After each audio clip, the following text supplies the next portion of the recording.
У біопродукції ми, на жаль, іще досить далеко від розвитих жемах. Хоч маємо ідеальні предиспозиції за тоту продукцію, понеже нам жем veľa menej zagadzeno.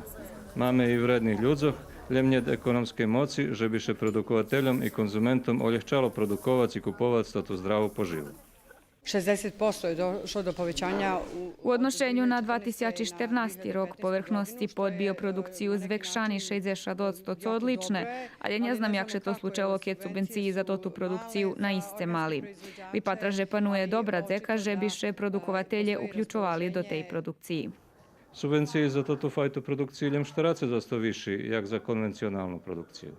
Poneže bioprodukovatelje totu produkciju uglavnom organizuju na ljem daskelih holjtoh abo hektaroh, im to ne znači skoro nič.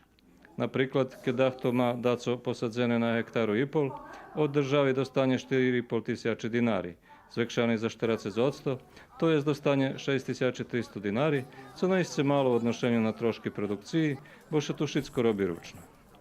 Poznate i že bioprodukti dragši od konvencionalnih, ta ne nahodza ljehko svojih kupcov, hoć bi veľa ljubeli jest pravo poživu, bez pesticidov i drugih otrovov.